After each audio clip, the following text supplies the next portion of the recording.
కోడలు వచ్చింది కదక్క ఇంకా ఉమ్, కొద్దిగా ఉమ్. సరే సరే, మరి మనకు సమయం ఓకే, అయింది. స్టార్ట్ చేయండి అయితే. జుమ్ కుడికను ప్రారంభించుకుందాము. ఉదయం నుంచి ఇంతవరకు ప్రార్థించడానికి సహాయం చేసిన దేవాదేవునికి మొదటగా వందనాలు చెల్లిస్తున్నాను. జూమ్లో చేరి వచ్చి ప్రార్థించిన ప్రతి ఒక్క స్త్రీ కూడా ప్రభు అయిన యేసుక్రీస్తు నామంలో వందనాలు చెల్లిస్తున్నాను. మరి ఇప్పుడు మనం ప్రాముఖ్యమైన సమయానికి వచ్చాం కనుక ఈ సమయాన్ని పాట పాడడానికి సుధాశ్యామ్ గారికి అప్పగిస్తున్నాం. సిస్టర్ వచ్చారా? సుధాశ్యామ్. వందనాలు సిస్టర్, వచ్చాను. వందనాలు సిస్టర్. అందరికీ వందనాలు. మన క్రైస్తవ కీర్తనల చిన్న గ్రూప్ నుంచి సాంగ్ నెంబర్ 463 పాడుకుందాం. సాంగ్ క్రీస్తు రాక భావన సంగమునకు దీవెన తన ప్రియుల నిరీక్షణ క్రీస్తు రాక భావన సంఘమునకు దీవెన తన ప్రియుల నిరీక్షణ మేఘములలో యేసురాజు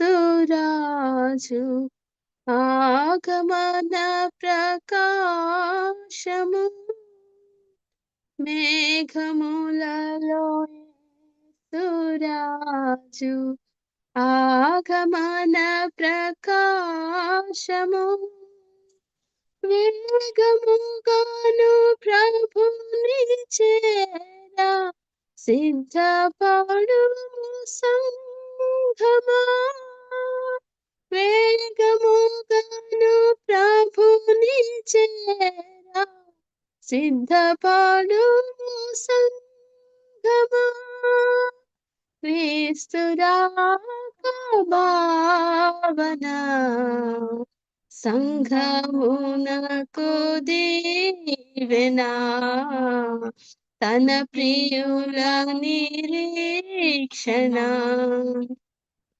భూరధ్వనులు విందువు క్రీస్తు మోము కందువు భూరధ్వనులు విందువు క్రీస్తు మోము కందువు సిద్ధమాయే నీకు విందు సిద్ధపడుము సంఘమా సిద్ధమాయే నీకు విందు సిద్ధపడుము సంఘమా క్రీస్తు రాక భావన సంఘమునకు దీవెన తన ప్రియుల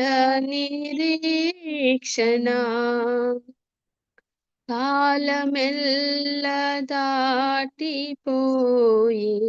మేలుకొనుము సంఘమా కాలమెల్ల దాటిపోయి మేలుకొనుము సంఘమా జాలి చూపి ఆత్మనిన్ను చేర్చు ప్రభుని చెంతకు జాలి చూపి ఆత్మనిన్ను చేర్చు ప్రభుని చెంతకు క్రీస్తు రాక భావన సంఘమునకు దీవెన తన ప్రియుల నిరీక్షణ క్రీస్తు రాక భావన సంఘమునకు దీవెన తన ప్రియుల నిరీక్షణ. అందుకే వందాలండి. వందనాలమ్మా. మరి చక్కటి పాట కదా, మన యొక్క నిరీక్షణకు సరిపోయేటువంటి పాట. మన నిరీక్షణ అంతా ఈ లోకంలో మన ప్రభు వస్తారు, మన ప్రభుతో మనము వెళ్ళిపోతామనే కదా. మరి ఎప్పుడైతే అక్కడ దూరం రోగుతుందో మనం వింటాం, రెప్పపాటులో మనం దేవుని చెంత ఉంటాం. అది సంఘానికి ఎంతో దీవెన. నిజమే, మన కష్టాలు బాధలన్నీ మానేసి మన ప్రభు యొక్క సన్నిధిలో మనం ఉండే ఆనందం ఎందు చేసుకునే దినం కదా. మరి చక్కటి పాట పాడి వినిపించినటువంటి సుధాశ్యామ్ గారికి ఎస్తేర్ ప్రేయర్ వారియర్స్ తరపున వందనాలు చెల్లిస్తున్నామమ్మా. మరి ఇప్పుడు మనకు వందనాలమ్మా. ఎస్తేర్ నాగరాజు వాక్య పరిచర్య చేస్తారు. తను మన అందరికీ పరిచయం అయిన అమ్మాయి కాబట్టి ఒక పరిచయం ఏమక్కర్లేదు అనుకుంటా. చాలా సార్లు వాక్యం చెప్పారు మన మధ్యలో. ఎస్తేర్ వచ్చావమ్మా? వందనాలంటే వందనాలు ఎస్తేర్. బాగున్నారా? ఈ సమయం మీకు ఇస్తున్నామమ్మా. మీకు తెలుసు కదా సమయము, 5:10 వరకు అలా తీసుకోండి. ఓకే ఓకేమ్మా. యేసుక్రీస్తు నామమున మన ప్రభువు ఈ విలువైన సమయాన్ని మనకి ఇచ్చారు. అందును బట్టి ప్రభు స్తోత్రం. చేరి వచ్చిన పరిశుద్ధులందరికీ యేసుక్రీస్తు నామమున ప్రేమ వందనాలు. వందనాలమ్మా. అంటే వందనాలు మాట్లాడినా అంటే వాళ్ళు అనుదిన ప్రార్థనలో సంఘ పరిచర్య కొరకు, మా కుటుంబం కొరకు, బిడ్డల కొరకు మీరు అందరూ ప్రార్థిస్తున్నారు. అందుని బట్టి ప్రతి ఒక్కరికి పేరు పేరున వందనాలు. మీ ప్రార్థనలు, దేవుని కృప మాకు తోడుగా ఉండి, పరిచర్యలో తోడుగా ఉండి నడిపిస్తున్నాడు. అలాగే బాబు వాళ్ళిద్దరిని కూడా స్కూల్లో జాయిన్ చేయటానికి ప్రభు ఎంతో సహాయం చేశారు. ప్రభు చిత్తం అయితే 1 yearలో వారు ఇక్కడ హైదరాబాద్కి రావాలని మీ ప్రార్థనలో జ్ఞాపకం చేసుకోమని మనవి చేస్తున్నాను. వాక్యం చూసుకుందాం. ఆదికాండము 48వ అధ్యాయం. ఆదికాండము 48వ అధ్యాయము 15-16 వచనాలు చదువుకుందాం. పాత నిబంధనలో 42వ పేజీ. ఆదికాండము 48వ అధ్యాయం 15-16. అతడు యోసేపును దీవించి, నా పితరులైన అబ్రహాము, ఇసాకులు ఎవని ఎదుట నడుచుచుండిరో ఆ దేవుడు, నేను పుట్టినది మొదలుకొని నేటి వరకును ఎవడు నన్ను పోషించెనో ఆ దేవుడు, అనగా సమస్తమైన కీడులలో నుండి నన్ను తప్పించిన దోత, ఈ పిల్లలను ఆశీర్వదించును గాక. నా పేరును అబ్రహాము, ఇసాకులను, నా పితరుల పేరును వారికి పెట్టబడును గాక. భూమి యందు వారు బహుగా విస్తరించుదురు గాక అని చెప్పాను. పేతురు రాసిన మొదటి పత్రిక, పేతురు రాసిన మొదటి పత్రిక 4వ అధ్యాయం 13వ వచనం చూద్దాం. 4వ అధ్యాయము 13. క్రీస్తు మహిమ బయలుపరచబడినప్పుడు మీరు మహానందముతో సంతోషించు నిమిత్తము క్రీస్తు శ్రమలలో మీరు పాలువారై ఉన్నంతగా సంతోషించుడి. క్రీస్తు నామము నిమిత్తము మీరు నిందలు పాలైన ఎడల మహిమా స్వరూపి అయిన ఆత్మ, అనగా దేవుని ఆత్మ మీ మీద నిలుస్తున్నాడు గనుక మీరు ధన్యులు. 16వ వచనం చూద్దాం. ఎవడైనాను క్రైస్తవుడైనందుకు బాధ అనుభవించిన ఎడల అతడు సిగ్గుపడక ఆ పేరును బట్టి దేవుణ్ణి మహిమపరచవలెను. చిన్న ప్రార్థన చేసుకుందాం. పూజార్హుడా, పూజనీయుడా, మహాగణుడివి, మహోన్నతుడివి, ఆది సంభూతుడివి, మహావివేకం కలిగిన దేవుడివి, ఆశ్చర్య కార్యములు చేసే దేవుడివి, మా క్రియలను పరీక్షించే దేవుడివి, మా రక్షణకు కారణభూతుడు అయిన దేవుడివి, ప్రేమ స్వరూపివి, స్తుతులు స్తోత్రాలు ప్రభా. జీవము కంటే ఉత్తమమైనది నీ కృప, కోరదగినది ప్రభా. కృప మా ఎడలను చూపిస్తున్నావు. అనుదినము మా ఎడల నీకు నూతనంగా వాత్సల్యత పుట్టుచున్నది. అందును బట్టి నీకు స్తోత్రాలు. ఇంకా మేము సజీవులుగా ఉన్నామంటే కేవలము నీ కృప. ఈ క్షణాన్ని మేము చూడగలుగుతున్నామంటే కేవలము నీ కృపే ప్రభా. సజీవుడు అయిన నిన్ను స్తుతించుటకు సజీవ లెక్కలో మమ్మల్ని నిలవ పెట్టావు. ఆరోగ్యాన్ని ఇచ్చావు, ఆయుష్ని ఇచ్చావు, పరిశుద్ధులతో కలిసి సహవాసం చేసే భాగ్యాన్ని ఇచ్చావు. మనల్ని బట్టి నీకు స్తోత్రాలు. మరి వలే నీ బిడ్డలందరూ మేము చేరి వచ్చి ఉండగా మా ఆత్మీయ జీవితాలకు స్త్రీలమైన మేము మా కుటుంబాలు కట్టుకోవటానికి, ఆత్మీయంగా దినదినము అభివృద్ధి చెందటానికి, నిరీక్షణ కలిగి మేము ఎదురు చూడటానికి, నిరాకరికై సిద్ధపడటానికి ఏ మాటలైతే అవసరమో మా ఆత్మకు కురుకొల్పు విధంగా మీరు మాట్లాడమని ప్రార్థిస్తున్నాం. పడిపోయిన వారిని లేవనెత్తండి, కుంగిపోయిన వారిని ఆదరించండి, బలహీనులుగా ఉన్న వారిని మీరు బలపరచమని ప్రార్థిస్తున్నాం. ఇప్పటి వరకు ఉదయకాలం నుంచి ఇప్పటి వరకు అనేక విషయాలు నీ సన్నిధిలో మొరపెట్టి ఉండగా తండ్రి అనుకూల సమయంలో మరలను ఆలకించి అంగీకరించే దేవుడు కనుక నువ్వు నిర్ణయించిన కాలంలో నీ కార్యాలు చేసి మహిమ ఘనత ప్రభావములు మీరే ఆరోపించుకోమని ప్రార్థిస్తున్నాం. చదవబడిన వాక్యము నీదై ఉండగా ప్రభా మానవుని జ్ఞానము, మానవుని సిద్ధపాటు సరిపోయింది కాదు కనుక నీ శక్తి కలిగిన లేఖనాలను నీ సిలువ చాటును మరుగుపరుచుకొని నీ బోరగా ఉపయోగించుకోమని ప్రార్థిస్తున్నాం. నీ ఆత్మ కుమ్మరింపుని దయచేయండి. చేరు వచ్చిన మా హృదయాలకు గోచరం అవ్వటానికి సహాయం చేయండి. వినగలిగే చెవులను, గ్రహించే మనసును అనుసరించి నడుచుకునే జీవితాలను మాకు దయచేయమని, ప్రతి ఒక్క హృదయంతో తేటగా మీరు మాట్లాడమని మా ప్రభును ఆరక్షకుడైన యేసుక్రీస్తు నామమున అతి మిక్కిలుగా వేణులమై వేడుకొని బ్రతిమాలుకొనుచున్నాం తండ్రి. ఆమేన్. ఆమేన్. ఇక్కడ మనం ఆది కాండము మీరందరూ బాగా ఎరిగిన వారే. ప్రభు ఇచ్చిన తలంపులు కొన్ని ధ్యానం చేద్దాం. ఆంటీ నైటే ఫోన్ చేసి చెప్పారు ప్రభు ఇచ్చిన తలంపులు మరి జ్ఞానం చేద్దాం. ఆది కాండము 48వ అధ్యాయము 15, 16, 2 వచనాలు మనం చూస్తున్నాం.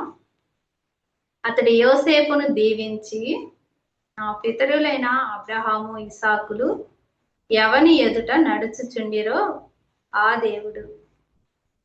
ఈ అధ్యాయం మొదటి నుంచి మనం చూసినట్లయితే కరువు సంభవించింది. కరువు మరి తీర్చటం కొరకు వారి అన్నలు యోసేపు దగ్గరికి రావటం, ఆహారం కొరకు, అవన్నీ 46, 47 అధ్యాయంలో జరిగిపోతాయి. వారి తండ్రిని వారందరినీ జనాంగాన్ని తీసుకొని వచ్చినాక ఫరో ఎదుటికి వచ్చినప్పుడు ఫరోని యాకోబు దీవించటం, మరి వారికి కొంత స్థలం ఇవ్వటం, వారు అక్కడ గుడారాలు వేసుకొని జీవించటం జరుగుతుంది. 47, 46 అధ్యాయాల్లో. 48వ అధ్యాయానికి వచ్చిన తర్వాత తను వృద్ధాప్యంలో ఉన్నాడు కనుక తన 2 కుమారులను తీసుకొని వెళ్ళి వారిద్దరిని బిడ్డలను చూపించి వారిని దీవించమని అడగటానికి యోసేపు తన తండ్రి దగ్గరకు తన 2 కుమారులను తీసుకొని వెళ్తాడు. అప్పుడు జరిగిన సందర్భం ఇదంతా. దేవుడు మరి తనకి జీవితంలో ఏం చేశాడో, తనకు ఎలాగో కనపడ్డాడో, తనకు కనబడిన దేవుడు ఎలాంటి వాడై ఉన్నాడో అని యోసేపుకి దేవుడు యాకోబు తెలియచేస్తాడు. తర్వాత తన తల్లి ఎలాగ చనిపోయిందో, తన తల్లిని ఎక్కడ పాతి పెట్టారో ఆ విషయాలు కూడా తను తెలియచేస్తాడు. ఇక నీ ముఖం నేను చూడననుకున్నాను, కానీ నీ కుమారుల్ని కూడా చూడటానికి ప్రభు నాకు సహాయం చేశాడు అని చెప్పి వారిని అక్కడ దీవిస్తాడు. దీవించి యోసేపుని దీవించి ఆ సందర్భంలో మాట్లాడతాడు. తన యోసేపు 2 కుమారుల్ని, వీరు నా కుమారులు, ఇక నుంచి తర్వాత కనిన కుమారులు నీ కుమారులు అని చెప్పి వారిద్దరిని కుడి తట్టు ఒకరిని, ఎడమ తట్టు ఒకరిని, కుడి తట్టేమో చిన్నవాడినైనా ఎఫ్రాయిముని పెట్టుకుంటాడు, ఎడమ తట్టు పెద్దవాడైన మనిషిని పెట్టుకొని వారిని దీవిస్తానికి తీసుకొని అప్పుడు యోసేపును మొదటగా దీవించి యోసేపుతో చెప్తున్న సందర్భం ఇది. ఏం చెప్తున్నాడు? నా పితరులైన అబ్రహాము, ఇసాకులు ఎవని ఎదుట నడుచుచుండిరో ఆ దేవుడు నేను పుట్టినది మొదలుకొని నేటి వరకు కదా. ఎవరంట? నా పితరులైన అబ్రహాము, ఇసాకు. అంటే ఇక్కడ పితరుల దేవుడిగా మన ప్రభు ఇక్కడ కనిపిస్తున్నాడు. మనం ఎరిగి ఉన్నాం, మనం ప్రార్థన చేసేటప్పుడు కూడా అనుకుంటాం కదా, అబ్రహాము, ఇసాకు, యాకోబుల దేవుడు. యాక్చువల్ గా దేవుడు ఏమై ఉన్నాడో ఆ దేవుని యొక్క గుణగణాన్ని ఎత్తిపెట్టి ఫలానా దేవుడు సర్వశక్తి కలిగిన దేవుడు, గొప్ప దేవుడు అని మనం ప్రార్థన చేస్తాం. అయితే ఇక్కడ ఫలానా వ్యక్తి దేవుడు అని చెప్పి దేవుడు చెప్పుకోవటానికి దేవుడు ఇష్టపడ్డాడు. అంటే ఏంటి? అబ్రహాము దేవుణ్ణి, ఇసాకు దేవుణ్ణి అని చెప్పుకోవటానికి ఇష్టపడ్డాడు.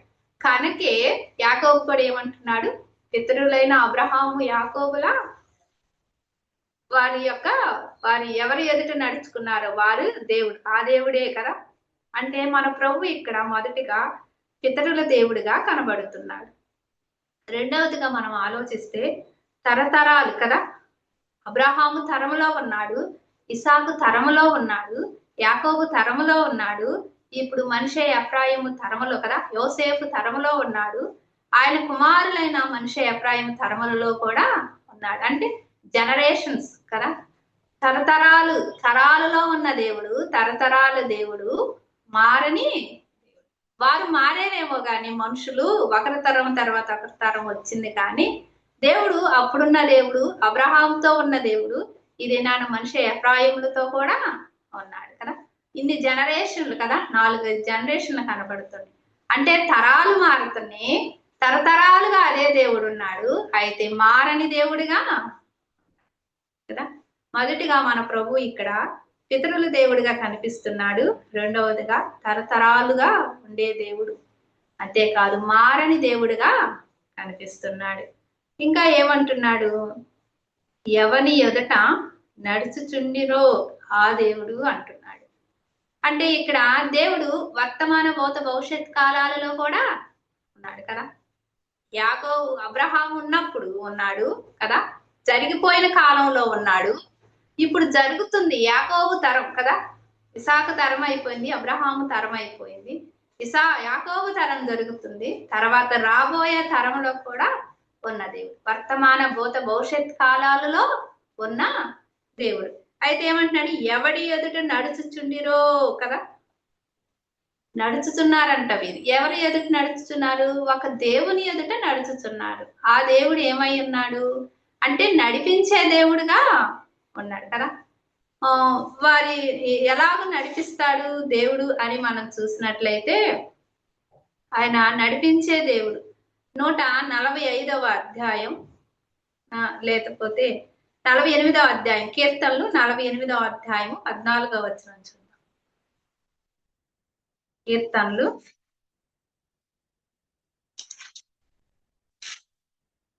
మొదటిగా ప్రభు ఏమై ఉన్నాడో నేను తెలియజేస్తున్నాను, మీరు గమనించాలి. తర్వాత మనం యాకోబు జీవితాన్ని ధ్యానం చేద్దాం. 48వ అధ్యాయము 14వ వచనం. ఆ దేవుడు సదాకాలము మనకు తోడై ఉన్నాడు, మరణము వరకు ఆయన మనలను నడిపించును. ఏ దేవుడు? ఈ దేవుడు సదాకాలం మనకు దేవుడై ఉన్నాడు, మరణం వరకు ఆయన మనలను నడిపించును. అదే కీర్తనలు 25వ అధ్యాయము 9వ వచనం కూడా ఒకసారి చూద్దాము. 25:9.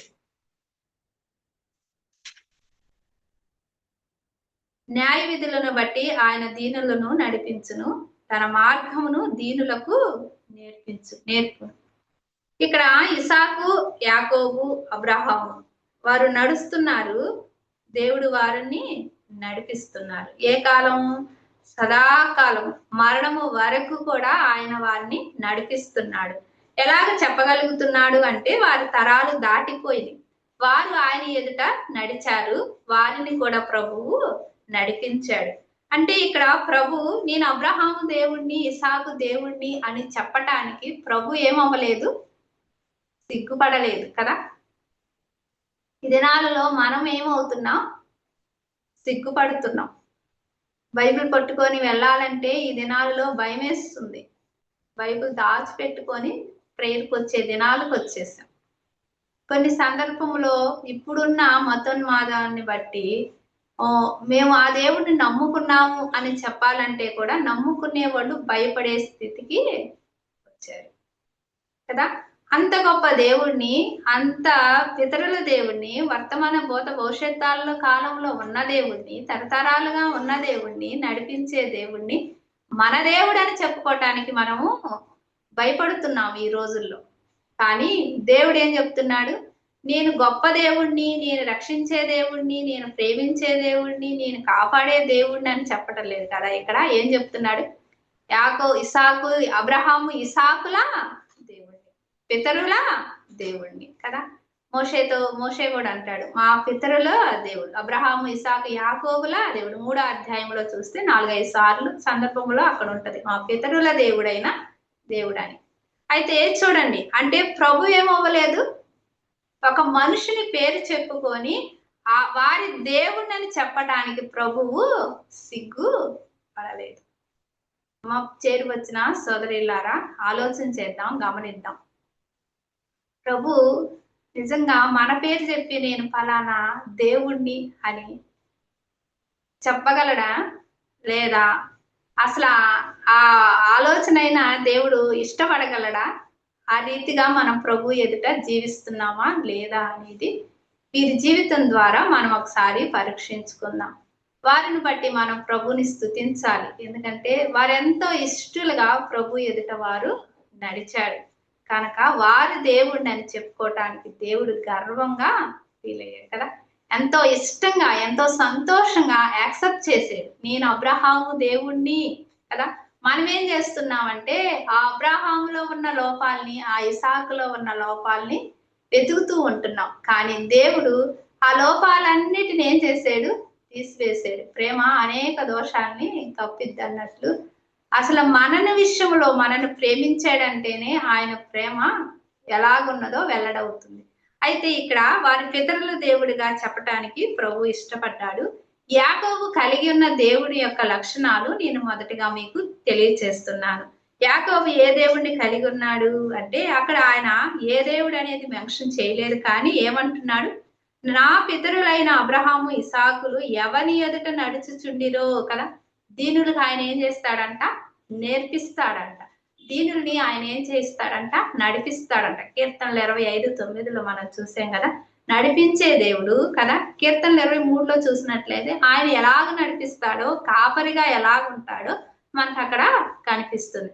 అంటే ఇప్పుడు అబ్రహాముకు, ఇసాకుకి కాపరిగా ఉన్న దేవుడు, వారిని నడిపించిన దేవుడు ఇప్పుడు నా జీవితంలో కూడా చేస్తున్నాడు అని తన కుమారునితో ఏం చేస్తున్నాడు?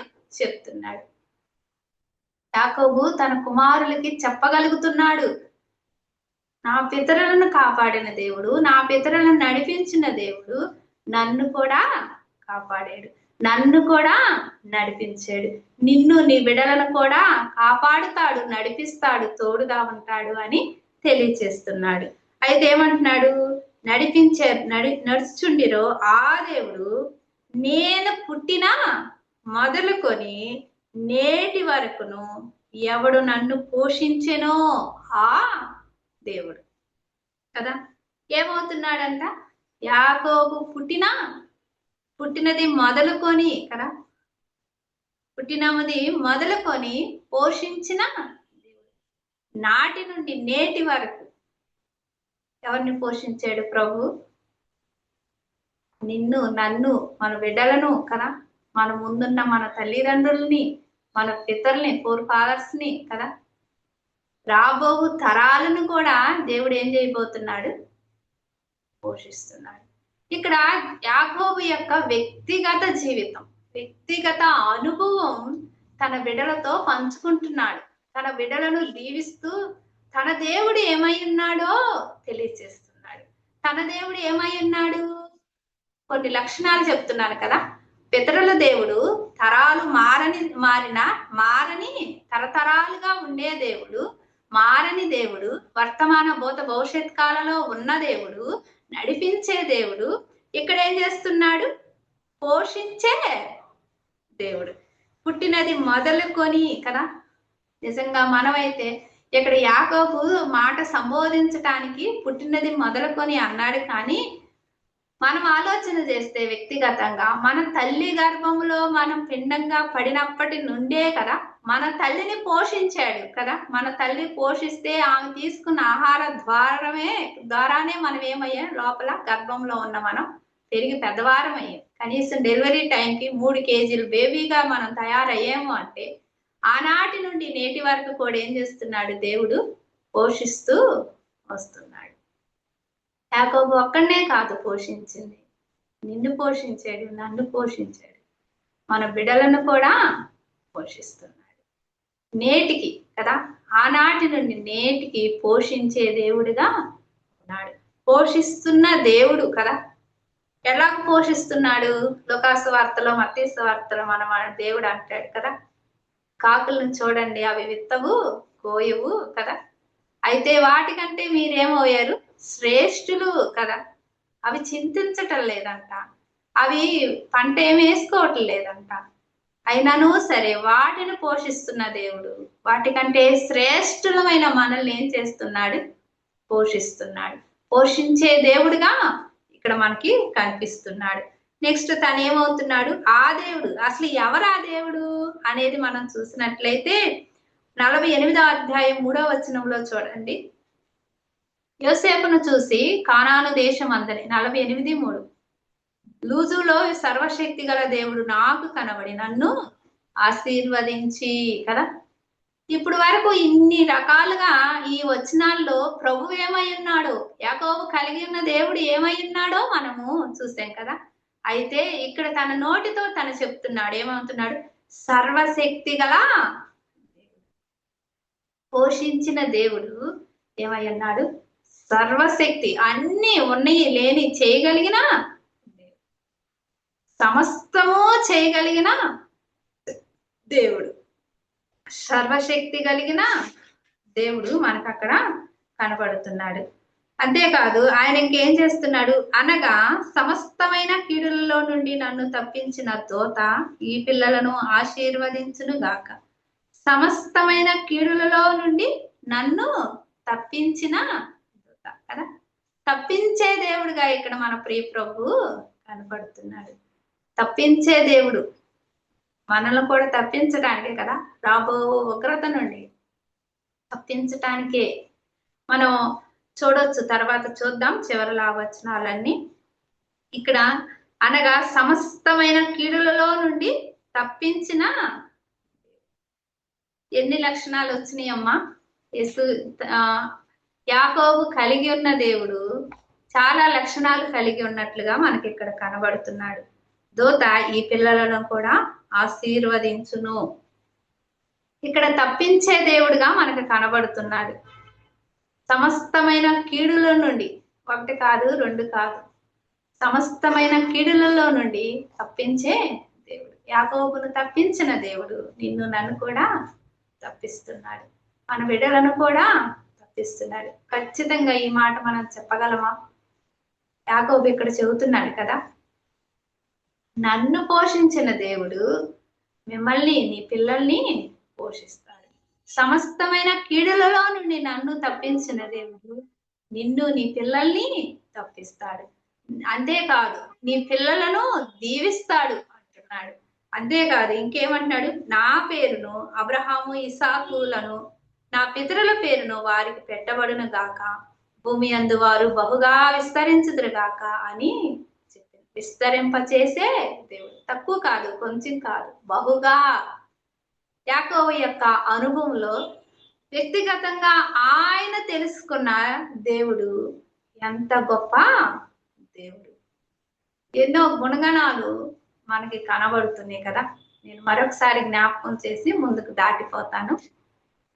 పితరుల దేవుడిగా ఉన్నాడు, తరతరాలకు ఉన్న దేవుడిగా, మారని దేవుడిగా ఉన్నాడు, వర్తమాన భూత భవిష్యత్ కాలాలు ఎరిగిన దేవుడిగా ఉన్నాడు, నడిపించే దేవుడిగా ఉన్నాడు, పోషించే దేవుడిగా ఉన్నాడు, సమస్తమైన కీడుల నుండి తప్పించే దేవుడిగా ఉన్నాడు, ఆశీర్వదించే దేవుడిగా ఉన్నాడు కదా, బహుగా విస్తరింపచేసే దేవుడిగా ఉన్నాడు.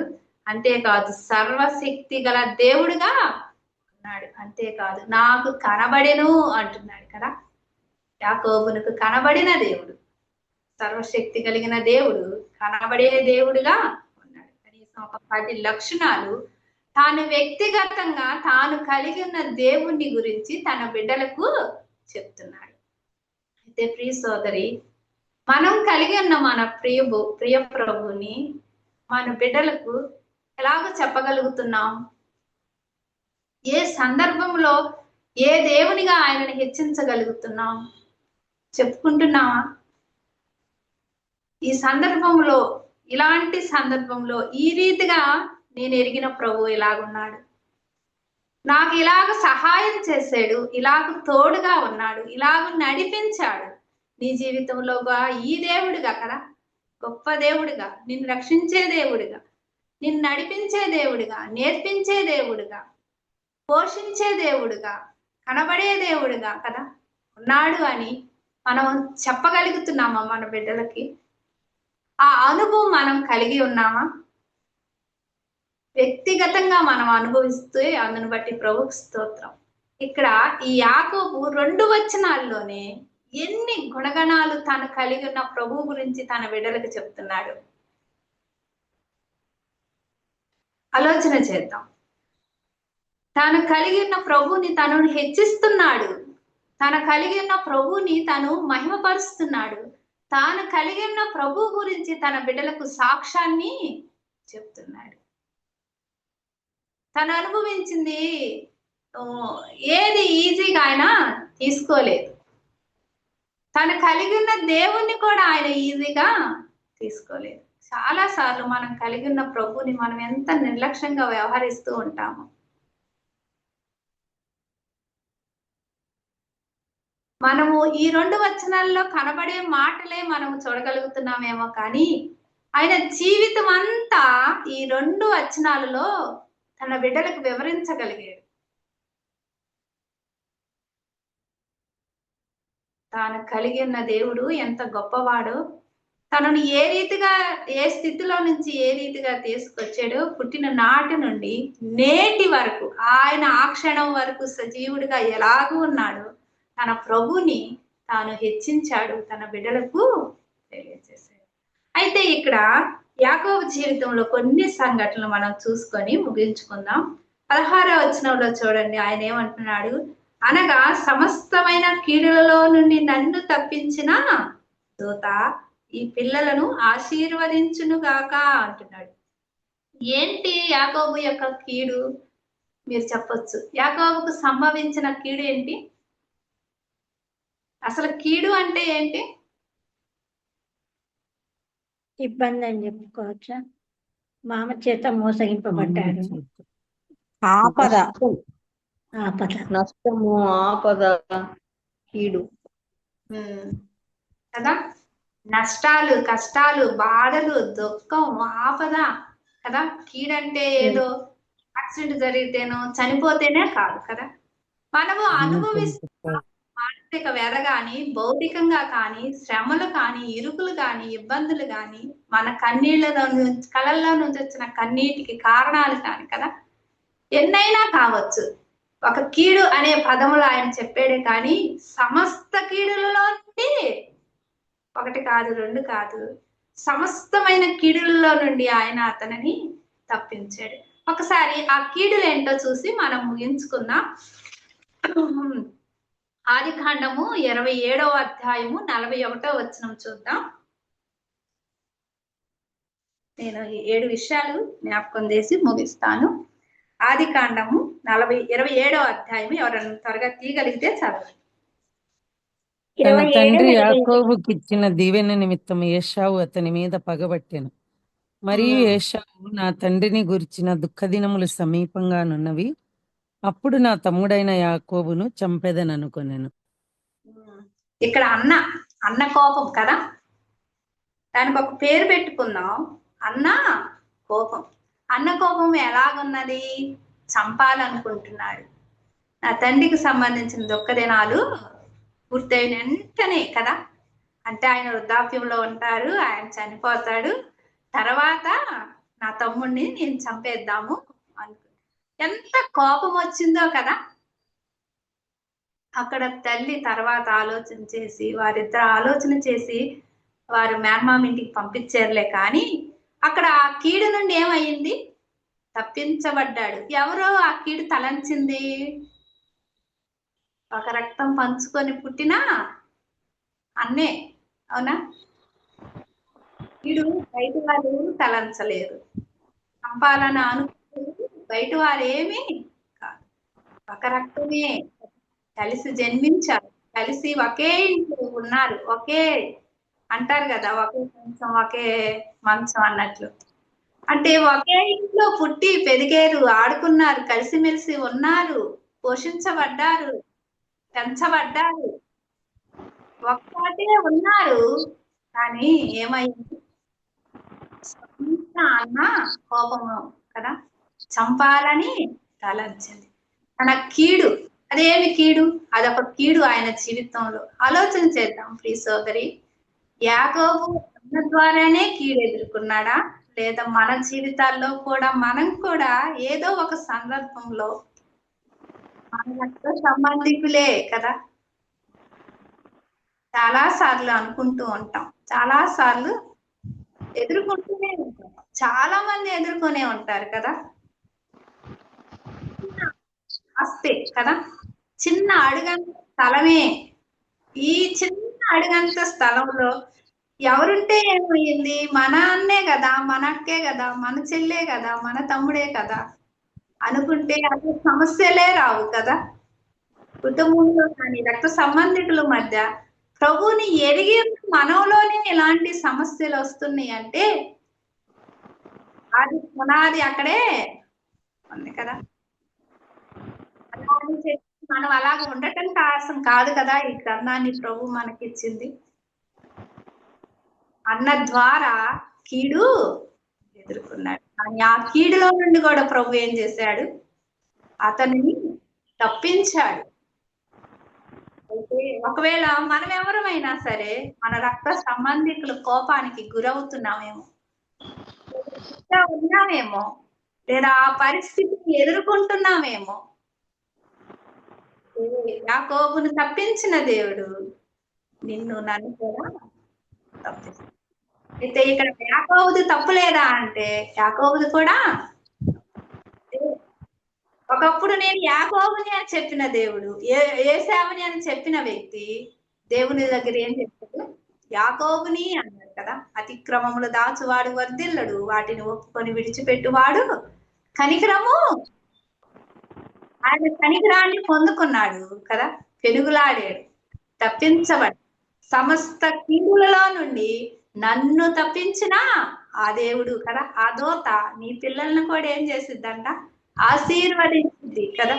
చూడండి, అన్న కోపమే కదా, అన్న చేయబోయే కీడు నుండే ప్రభువు తప్పించాడు. ఇలా ప్రియ సోదరుడు, నీ రక్త సంబంధికుల నుంచి నువ్వు ఏదైనా సమస్య ఎదుర్కొంటున్నావేమో, అయితే నువ్వు ప్రభుని ఆశ్రయిస్తే ప్రభు నీ మొరను ఆలకిస్తాడు, నిన్ను నన్ను తప్పిస్తాడు. అయితే మరొకటి చూద్దాం, చూడండి. ఆదికాండము 9వ అధ్యాయము 21వ వచనం చూడండి. మరొక కీడు, తన జీవితంలో జరిగిన మరొక కీడు. ఆదికాండము 29వ అధ్యాయము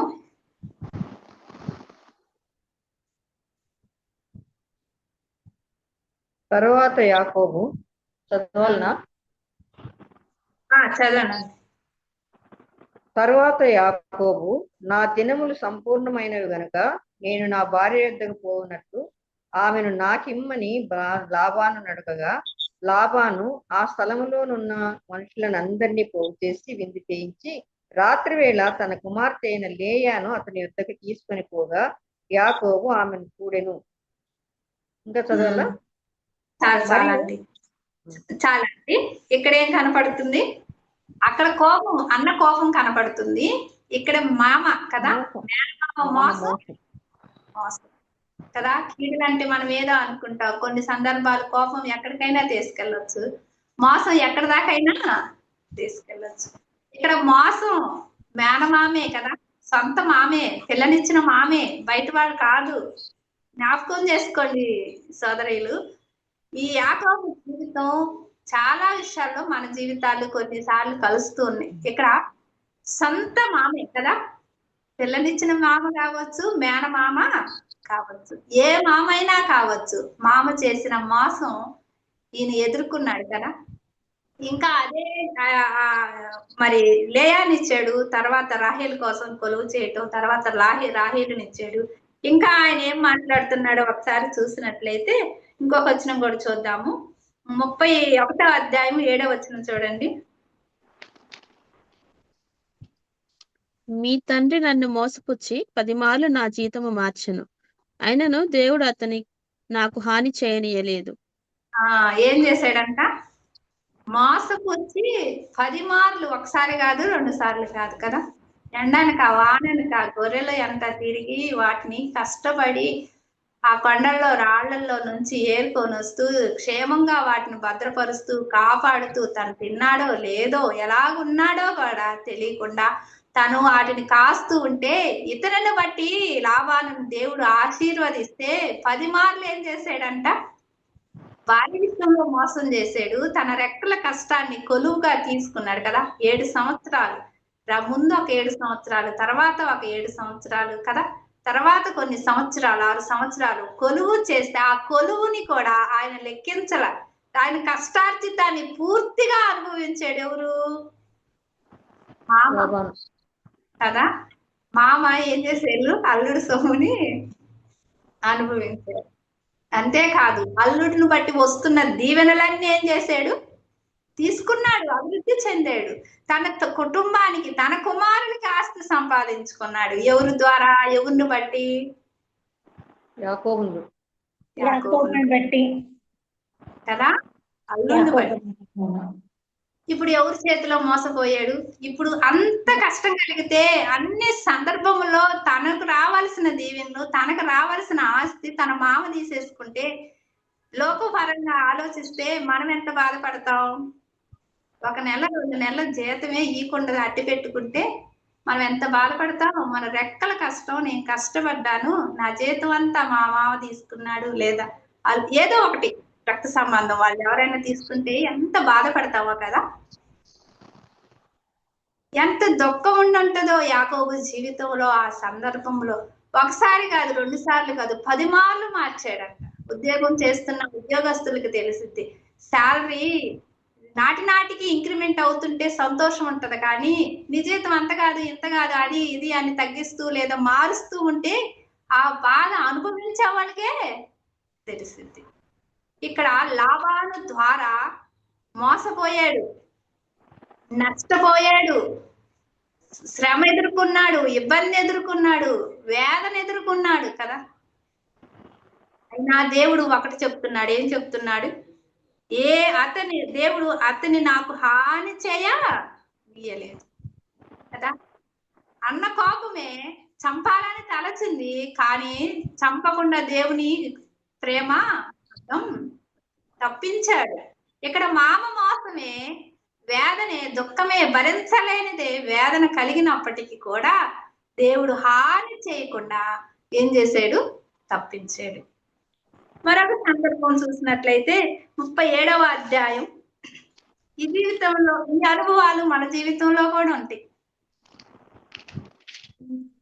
ఏదో ఒక సందర్భంలో మనం నష్టపోయినప్పుడు, ఏదో ఒక ద్వారా మనం బాధపడుతున్నప్పుడు యాకోబు జీవితం మనకు గుర్తు రావాలి. తప్పించిన దేవుడు, సమస్తమైన కీడుల నుండి తప్పించిన దేవుడు నిన్ను నన్ను కూడా తప్పిస్తాడు. అయితే ఆయనను మనం ఆశ్రయించాలి. అది మరొక విషయం చూసినట్లయితే 30వ అధ్యాయం 1వ వచనం చూడండి.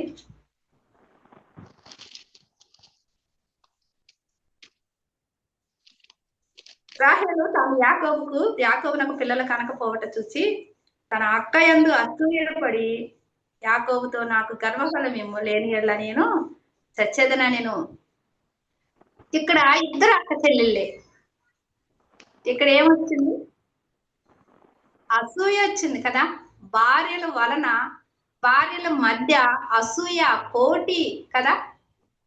దాసదాసీలు మరి వారితో కూడా కొన్ని దినాలు పుత్రదాత పళ్ళను తీసుకొని కొన్ని దినాలు వారి భర్తనే పంచుకున్నారు.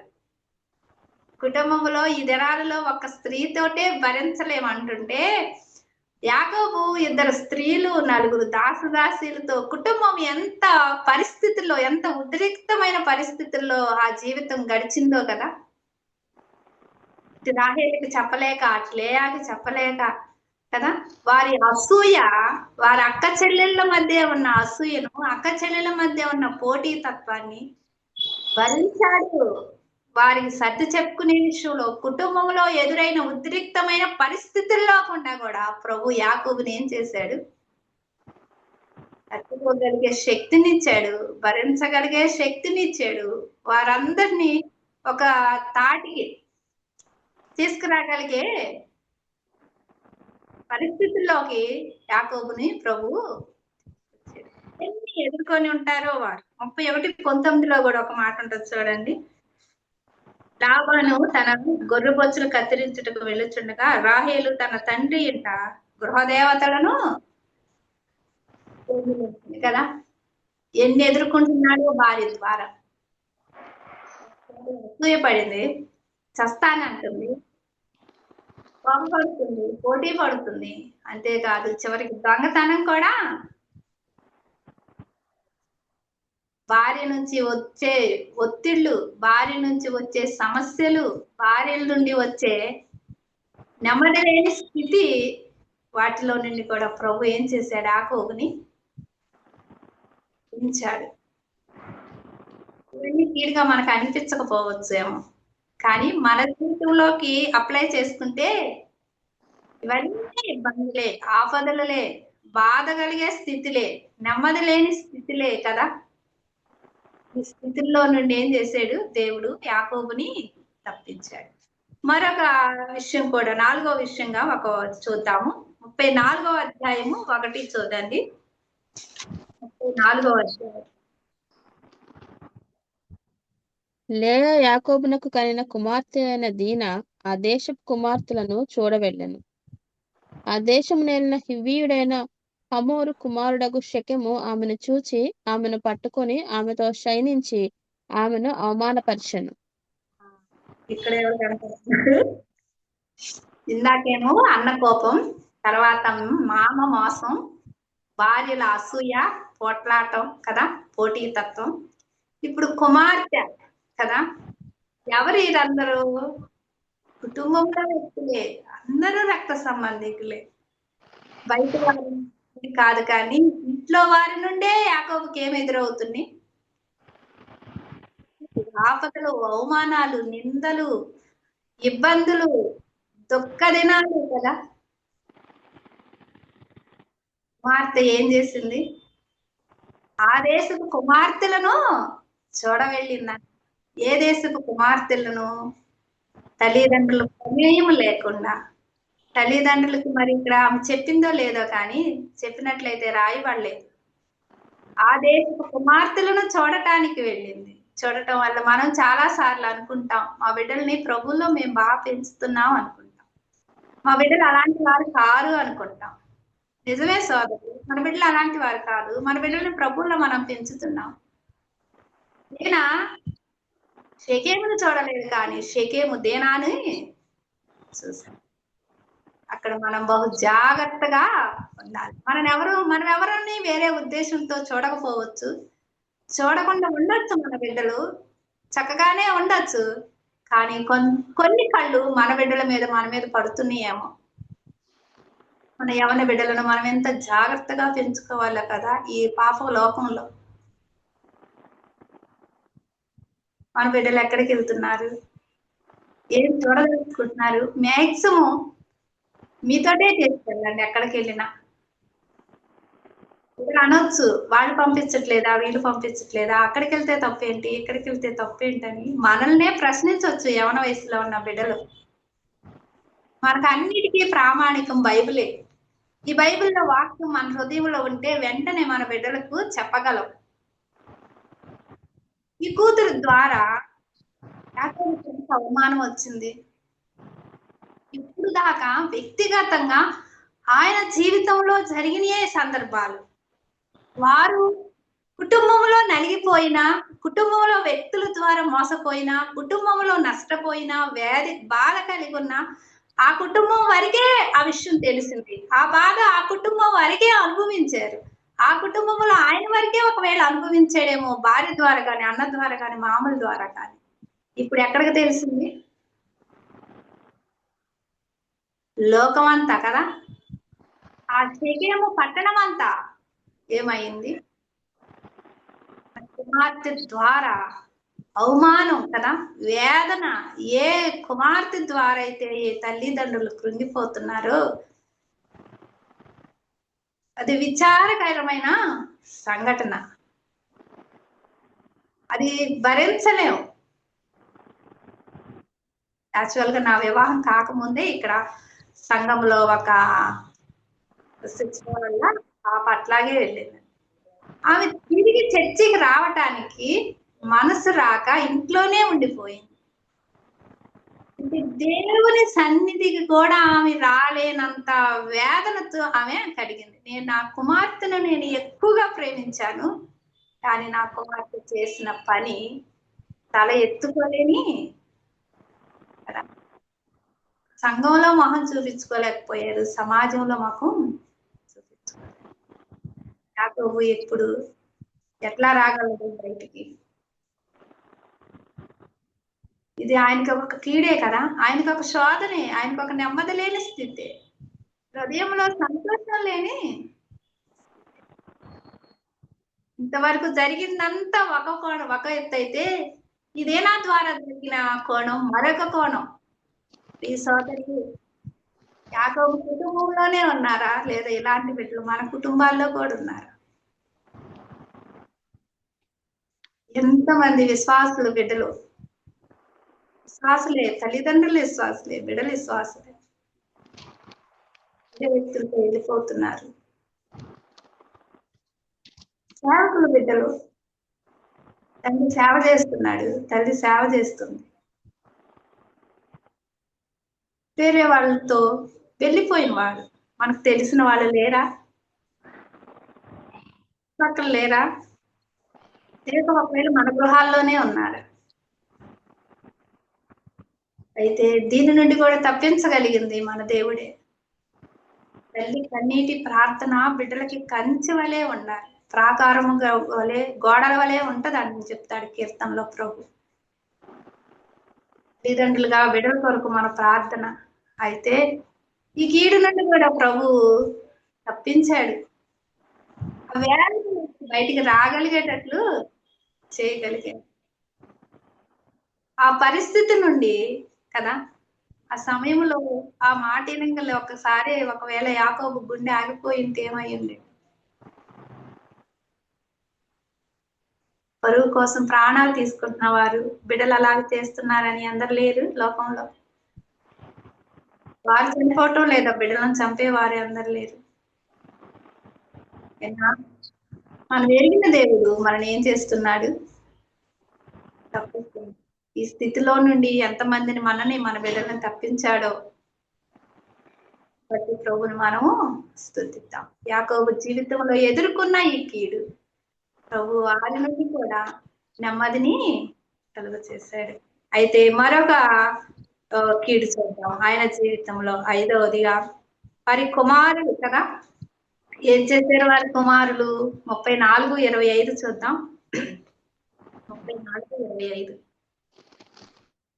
3వ దినమున వారు బాధపడుచుండగా యాకోబు కుమారులు ఇద్దరు అనగా దీనా సహోదరులైన సిమియోను లేవీను తమ కత్తులు చేత పట్టుకొని ఎవరికి తెలియకుండా ఆ ఊరి మీద పడి ప్రతి పురుషుణ్ణి చంపిరి. కుమార్తె వల్ల వేదన కలిగింది, ఇప్పుడు కుమారుల వల్ల ఏమైంది? పాపం నిజంగా ఎట్ట తట్టుకుంటున్నాడో యాకోబు కదా. కుమార్తె వల్ల ఇంట్లో నుంచి బయటికి రాలేని పరిస్థితి ఎదురైతే కుమారులు ఏమయ్యారు? అంతయ్యారు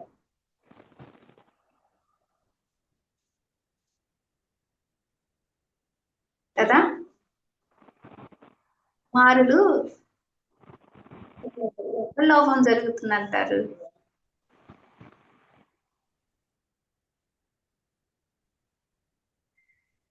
ప్రభు అయినను ఆ పరిస్థితుల్లో నుండి ప్రభు ఆయన ఏం చేయగలిగాడు?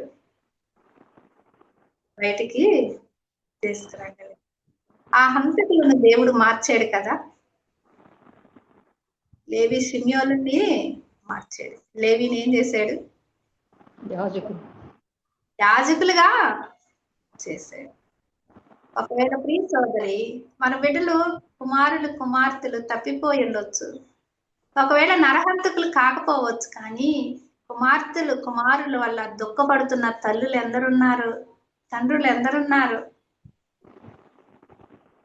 తల్లి ప్రార్థనకు వస్తుంటే బిడ్డలు తాగి రోడ్డు మీద ఉండి కుటుంబానికి నెమ్మది లేని స్థితి తీసుకొస్తున్న కుమారులు ఎందరున్నారు? కానీ దాని నుండి విడిపించగలిగింది దేవుడే కదా. దాని నుండి లేవీని, నరహంతకుడైన లేవీని యాజకుడు చేసింది దేవుడే. యోనిని దీవించింది, వారి స్థితులను మార్చింది దేవుడు. యాకోబు దేవుని కాళ్ళు పట్టుకున్నాడు కనుక పరిస్థితులన్నిటినీ మార్చాడు. కీడన్నిటి నుండి, సమస్తమైన వేదన, బాధ, దుఃఖాల నుండి దేవుడు ఆయనను విడిపించాడు. ఆలోచన చేద్దాం. ఇంకా తర్వాత ఏమొచ్చింది? కరువు వచ్చింది కదా. ఆ వచనం కూడా చూద్దాం. ఆదికాండం 43వ అధ్యాయం 43:1.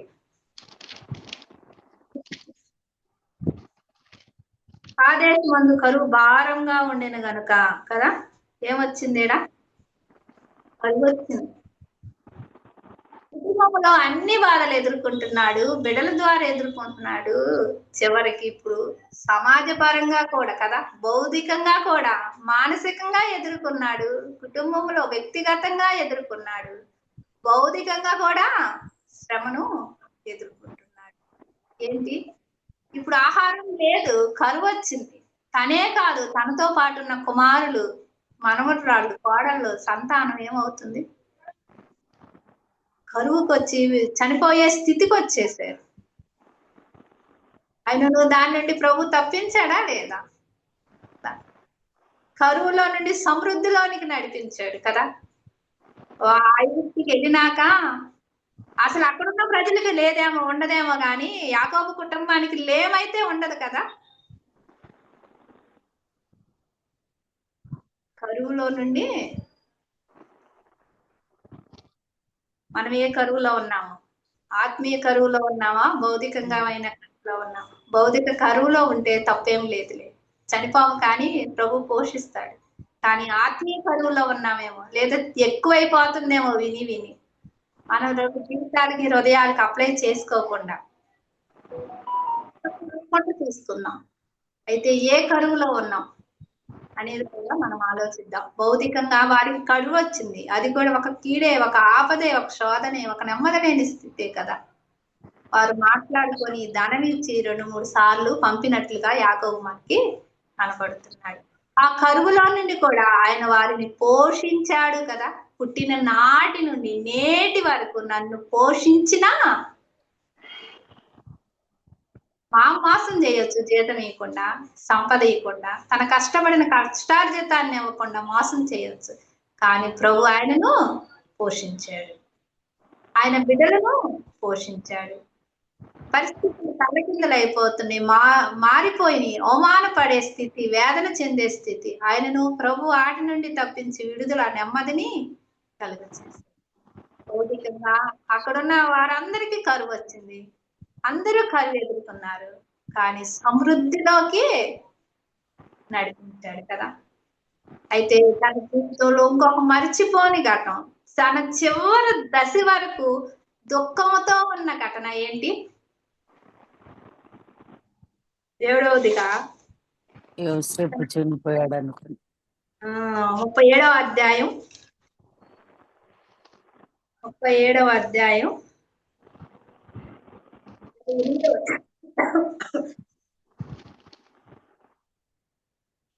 విద్యానీయులైన వర్తకీయులు అమీరుగా వెళ్ళుచుండగా వారు ఆ గుంటలో నుండి యోసేపును పైకి తీసి ఆ ఇష్మాయేలీయులకు 20 తులముల వెండి కాతని అమ్మి వేసిరి. వారు యోసేపును ఐగుప్తునకు తీసుకొని పోయి రూబేను ఆ గుంటను తిరిగి వచ్చినప్పుడు యోసేపు గుంటలో లేకపోగా అతడు తన బట్టలు చింపుకొని తన సహోదరుల యొద్దకు తిరిగి వెళ్ళి, చిన్నవాడు లేడే, అయ్యో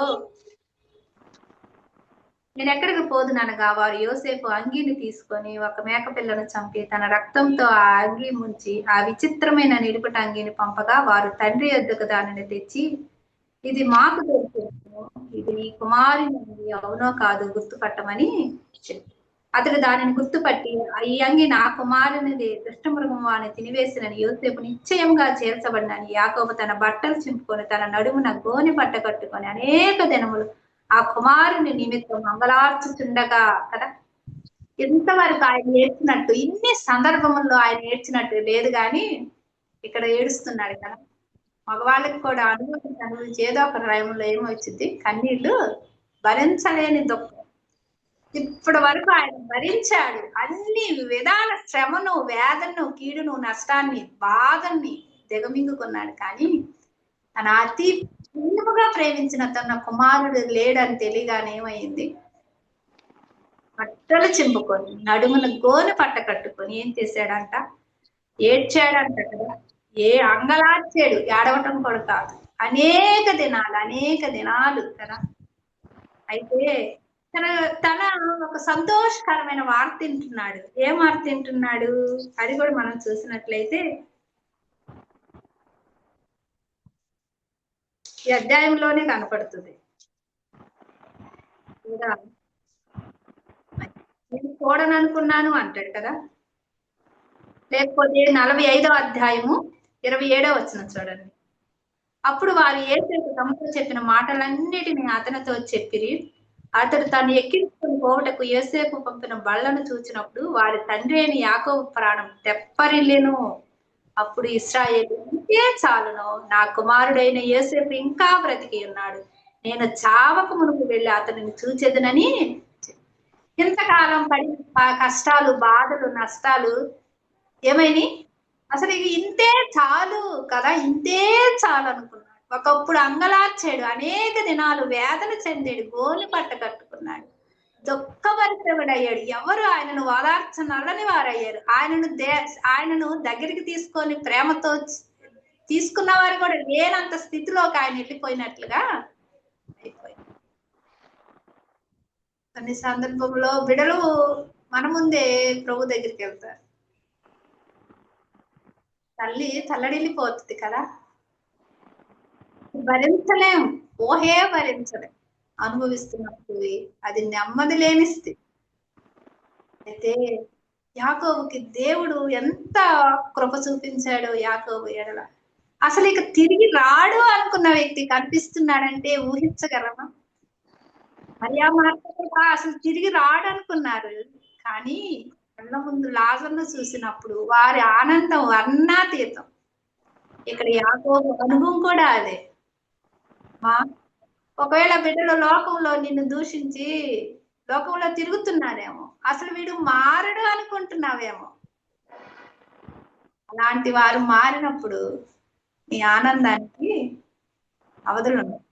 అలాంటి వారి రక్షణ ప్రభు చిత్తంలో ఉంది. అయితే తల్లిగా మనం ఏం చేయాలి? ప్రార్థన చేయాలి. ఇక్కడ అసలు ఇక రాడు అనుకున్నవాడు బళ్ళును పంపినట్టు అసలు ఇంక కుమారుని చూడలేదు, కానీ కుమారుని చూసినంత ఆనందం ఆయనకి కలిగింది. ఇక ఇంతే చాలు కదా. మనం 48వ అధ్యాయంలో కూడా ఒక మాట చదువుకున్నాం కదా. చూడండి, ఒక మాట చదువుకున్నాము. 11వ వచనం. ఇశ్రాయేలు యోసేపుతో, నీ ముఖము చూచెదనని నేను అనుకోనలేదు, కానీ నీ సంతానమును దేవుడు నాకు కనబరిచి ఉండెను అని ఉంటుంది. అదే అధ్యాయంలో కూడా చూసినట్లయితే 46:30లో కూడా చూసినట్లయితే చూద్దాము. 29. యోసేపు తన రథమును సిద్ధం చేయించి తన తండ్రి అయిన ఇశ్రాయేలును ఎదుర్కొనుటకు గోచెకు వెళ్ళి అతనికి కనబడి, అప్పుడు అతడు మెడ మీద పడి అతని మెడ పట్టుకొని ఎంతో ఏడ్చెను. అప్పుడు ఇశ్రాయేలు యోసేపుతో, నీవింకా బ్రతికి ఉన్నావు, నీ ముఖము చూచి తిని కనుక నేను ఇకనైనా చనిపోవద్దును అనెను కదా. చాలు, ఇంక చూసాను చాలు, నేను చనిపోయినా మేలే అన్నట్లుగా దేవుడు అతని జీవితంలో ఆ పరిస్థితులన్నిటి నుండి తప్పించాడు కదా. 7 కీళ్లు మనకి ఇక్కడ కనబడుతుంది. వీరందరూ బయట వారు కానీ అందరూ ఇంట్లో వారే, అందరూ రక్త సంబంధికులు, అందరూ కుటుంబంలో వ్యక్తులే కదా.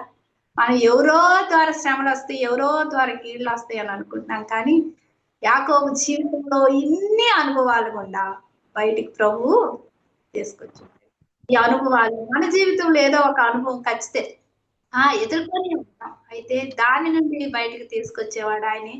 మన బిడ్డల తరాన్ని కూడా నడిపించేవాడు ఆయనే. నేటికి కదా పుట్టిన నాటి నుండి నేటి వరకు పోషించిన దేవుడు, తప్పించిన దేవుడు. ఈ బిడ్డలను కూడా, ఈ పిల్లలను కూడా ఆశీర్వదిస్తాడు, బహుగా విస్తరింప చేస్తాడు, నా పేరు వీరికి పెడతాడు అని చెప్పి ప్రభు వారిని దీవించాడు. ఆ రీతిగానే ప్రభు వారిని కూడా దీవించాడు, పోషించాడు. అయితే ఆలోచన చేద్దాం ప్రియ సోదరి, యాకోబు కలిగి ఉన్న దేవుడు ఎలాంటి వాడో మనం 10 గుణగణాలను చూసాం. ఆ దేవుని గురించి ఆయన కలిగి ఉన్న వ్యక్తిగతంగా తన జీవితంలో కానీ వ్యక్తిగతంగా కానీ తన అనుభవాలని 2 వచనాల్లో మనం చూడగలిగాం. ఒక బిడ్డకు సాక్ష్యంగా చెప్పగలిగాడు, ప్రభుని మహిమపరచగలిగాడు తన జీవితం ద్వారా, తన సాక్ష్యం ద్వారా, తన బిడ్డల ద్వారా ప్రభుని హెచ్చించాడు కదా. తన బిడ్డల దగ్గర ప్రభుని హెచ్చించాడు, ఘనపరిచాడు.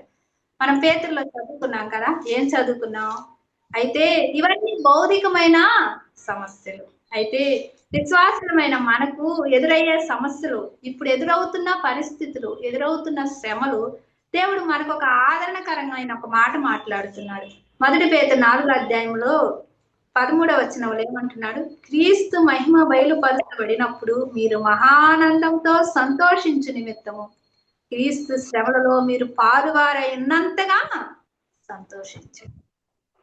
ఒకవేళ యాకోబు ఎదుర్కొంటున్న సమస్యలు, కీడులు మన జీవితంలో మనం ఎదుర్కొంటున్నామేమో, యాకోబును తప్పించిన దేవుడు, యాకోబును పోషించిన దేవుడు నిన్ను నన్ను తప్పిస్తాడు, నిన్ను నన్ను పోషిస్తాడు. అంతేకాదు మన బిడ్డల తరాలకు కూడా తోడుగా ఉంటానని మాట్లాడుతున్న దేవుడు తోడుగా ఉండి తప్పిస్తాడు. అయితే భౌతికమైనది కాదు, కానీ ఆత్మీయంగా మనం కూడా ఆలోచన చేద్దాం. ఎన్నో శ్రమలు ఎదుర్కొంటున్నాం, ఎదుర్కొనే పరిస్థితుల్లోనే ఉన్నాం, ఇంకా రాబో దినాలలో ఇంకా ఎదుర్కొంటాం కూడా. అయితే దేవుడు ఒక మాట మనకు గుర్తు చేస్తున్నాడు, ప్రభువు మహిమపరచబడతాడంట. అప్పుడు మనం శ్రమల్లోకి, మనం ఎందుకు వెళ్తున్నాం శ్రమల్లోకి అంటే క్రీస్తుకు మహిమ రావటం కొరకే మనం శ్రమల్లోకి వెళ్తున్నాం. అయితే ఆ శ్రమలు నాకు ఎందుకు వచ్చినాయా అని మనం బాధపడకుండంట, క్రీస్తు శ్రమలో మనం పాలువారమై ఉన్నామని మనం గ్రహించాలంట. అయితే దేవుడు చెప్తున్నాడు, క్రీస్తు నామము నిమిత్తము మీరు నిందల పాలైన ఎడల మహిమా స్వరూపి అయిన ఆత్మ అనగా దేవుని ఆత్మ. మీరు అనుకోవచ్చు, ఇన్ని ఎదుర్కొన్నాడు కదా యాకోబు, ఇన్ని పరిస్థితులు గుండా ఒడిదుడుకులు గుండా వెళ్ళాడు కదా, కానీ యాకోబు దేవుడిని యాకోబు దేవుడు చెప్పుకోగలుగుతున్నాడు కదా. మన జీవితంలో ఎన్నో సందర్భాలు ఇలాంటివి ఉంటాయి. అలా అని మన దేవుడు మనల్ని విడిచిపెట్టేవాడు కాదు, మనం ప్రేమించిన దేవుడు కాదు. మనం ప్రేమించే దేవుడు, విడిచిపెట్టని దేవుడు, నడిపించే దేవుడు. అయితే ఆయన మహిమా స్వరూపి అయి ఉన్నాడు కనుక మన జీవితం ద్వారా ఆయనకు మహిమ రావటానికి అన్నిటిని మనం ఏం చేయాలి? ఓర్చుకోవాలి. మన సాక్ష్యాన్ని పోగొట్టుకోకూడదు, మన భక్తి జీవితంలో త్రొట్టిల్లకూడదు అనేదే మన మూలపాఠం. ఇక్కడ ఆయన ఏమంటున్నాడు? నిందల పాలైన మహిమా స్వరూపి అయిన ఆత్మ అనగా దేవుని ఆత్మ మీ మీద నిలుస్తున్నాడు కనుక మీరు ధన్యులు కదా. ఎంతమంది దూషిస్తున్నారో కుటుంబంలో భర్తలు, బిడ్డలు దేవుని నమ్ముకుంటే. ఆ విషయంలో మనం వేదన చెందొద్దని దేవుడు మనతో ఈ వాక్యం ద్వారా మాట్లాడుతున్నాడు. 6వ వచనంలో అంటున్నాడు కదా, 16లో, ఎవడైనాను క్రైస్తవునైనందుకు బాధ అనుభవించిన అతడు సిగ్గుపడక ఆ పేరును బట్టి ఏం చేయాలంట? దేవుణ్ణి మహిమపరచాలి కదా. ఇక్కడ యాకోబు మహిమపరచాడు, ప్రభుని సాక్షిగా ఉన్నాడు, తన బిడ్డలకు తెలియచేశాడు. మనం కూడా మహిమపరచాలి ప్రభుని, మన బిడ్డలకి చెప్పాలి, సాక్షిగా ఉండాలి. అయితే యాకోబుకు తోడైన దేవుడు మనకి తోడై ఉన్నాడు. యాకోబును పోషించిన దేవుడు మనని పోషిస్తున్నాడు. యాకోబును తప్పించిన దేవుడు మనల్ని తప్పిస్తున్నాడు. తరతరాలుగా ఉన్న దేవుడు. చివరికి ఒక మాట చూసుకొని ముగించుకుందాము. అయితే అపోస్తుల కార్యములు 3వ అధ్యాయము 13వ వచనం చూడండి. అపోస్తుల కార్యములు 3:13.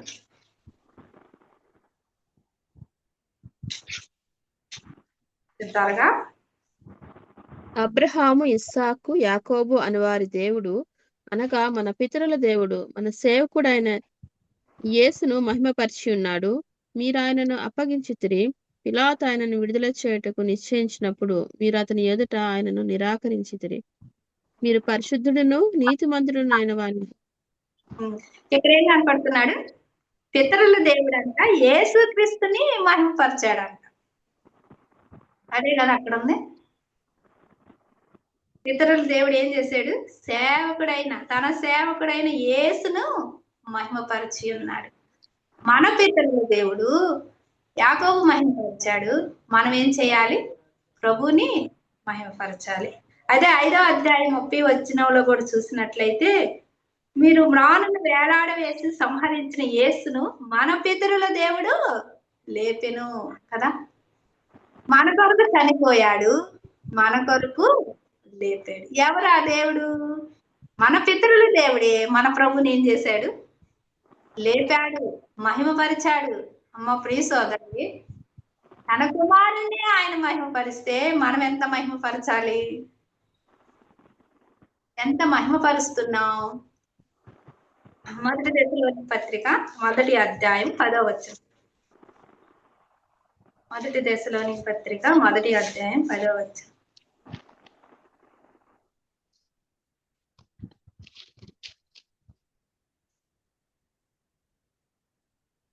మరియు మీరు విగ్రహములను విడిచిపెట్టి జీవం గలవాడును సత్యవంతుడకు దేవునికి దాసులగుటకును దేవుడు మృతుల్లో నుండి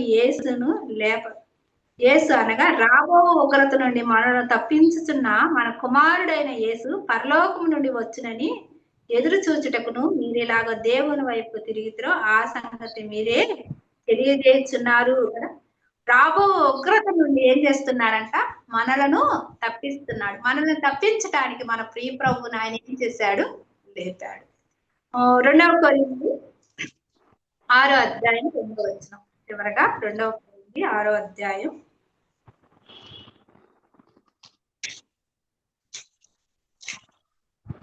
అనుకూల సమయమందు మీ మర ఆలకించితిని, రక్షణ దినమందు నిన్ను ఆదుకొంటిని అని ఆయన చెప్పుచున్నాడు కదా.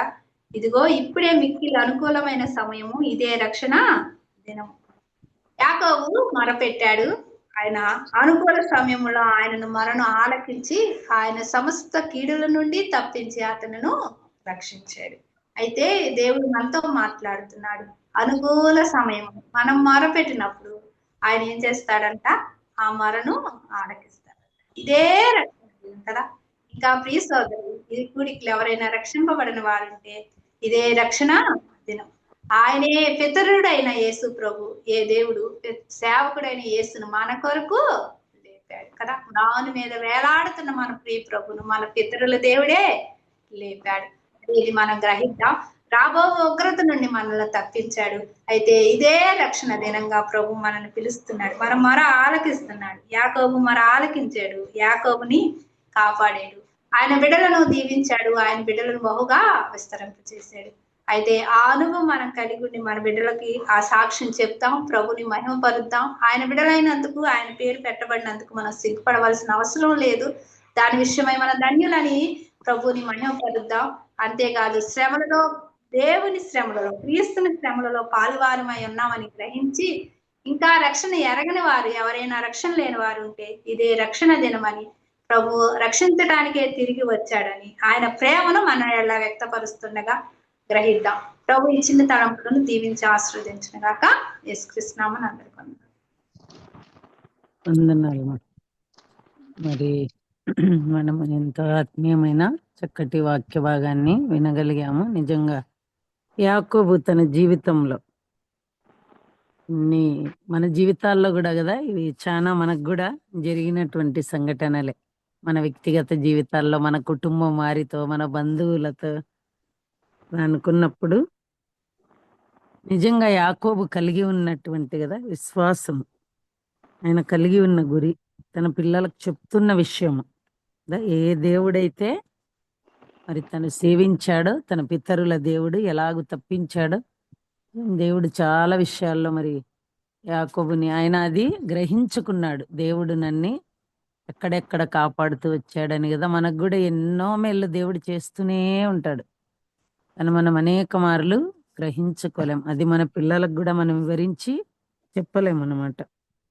మరి 7 బాధలు కలిగిన కదా, 7 కీడులు తప్పిస్తానన్నట్టుగా 7 విషయాల్లో నుంచి దేవుడు ఆయన్ని తప్పించినట్టుగా మనం చూస్తూ ఉన్నాం. అన్నీ కూడా మరి ఎంతో దుఃఖమైనవే, ఎంతో వేదన కలిగేటువంటి పరిస్థితులే. మరి యాకోబుని తప్పించిన దేవుడు మనల్ని కూడా తప్పించేవాడు.